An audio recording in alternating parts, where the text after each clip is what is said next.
Sakti Wijaya dari STR RPL Kebidanan Sutomo Poltekkes Kemenkes Surabaya. Di sini saya akan menjelaskan tentang sistem reproduksi pria dan wanita. Yang pertama-tama kita akan membahas sistem reproduksi wanita.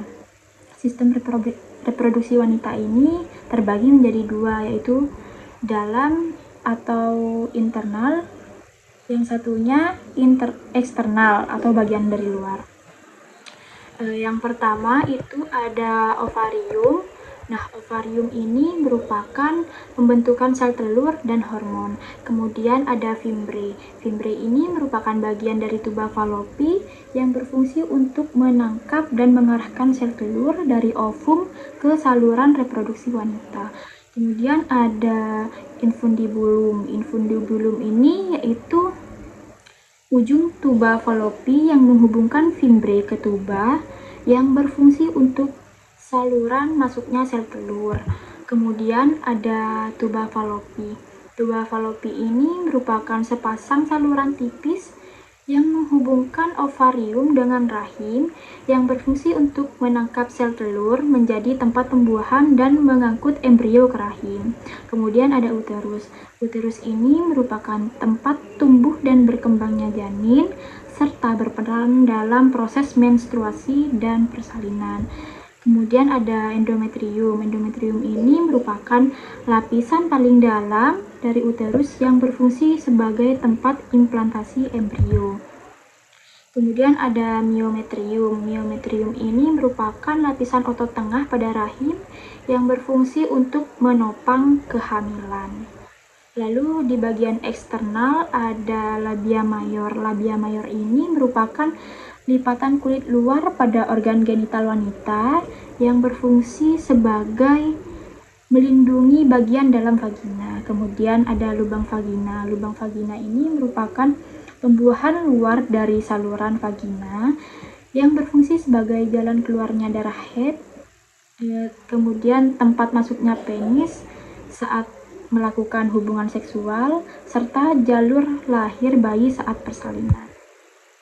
Kemudian ada selaput darah. Selaput darah ini merupakan bagian lapisan tipis di lubang vagina. Kemudian di sini ada labia mayor, labia minor. Labia minor ini merupakan lipatan kulit bagian dalam pada vulva yang berfungsi melindungi lubang vagina dan uretra. Kemudian di sini ada mons pubis. Mons pubis ini merupakan tonjolan jaringan lemak di atas tulang kemaluan yang berfungsi untuk melindungi organ reproduksi bagian depan dan menjadi tanda pubertas saat mulai ditumbuhi dengan rambut.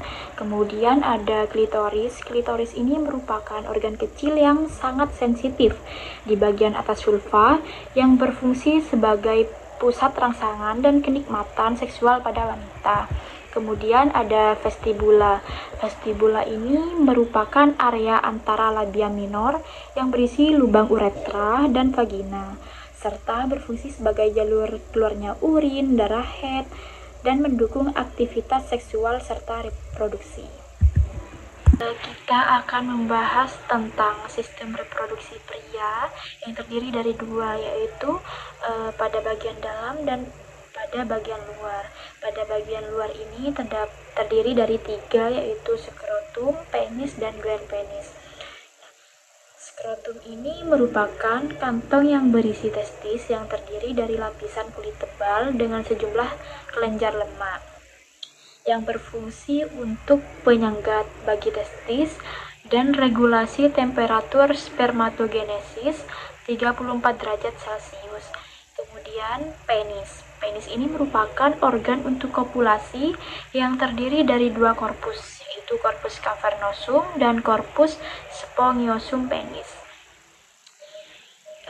Kemudian yang terakhir ada gland penis. Gland penis ini atau kepala penis merupakan perluasan dari korpus spongiosum yang merupakan jaringan spons dalam penis yang mengelilingi uretra.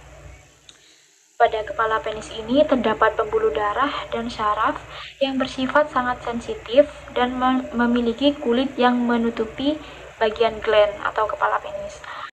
Kemudian kita akan membahas tentang sistem reproduksi pria pada bagian dalam, yaitu testis. Testis adalah menghasilkan sperma dan hormon testosteron. Testis ini terdiri dari 3 struktur yang paling penting. Yang pertama, tubulus seminiferus, yaitu tempat produksi sperma. Kemudian yang kedua, sel Leydig, yaitu memproduksi hormon testosteron. Dan yang terakhir, sel Sertoli, yang berfungsi untuk membantu perkembangan dan nutrisi sperma.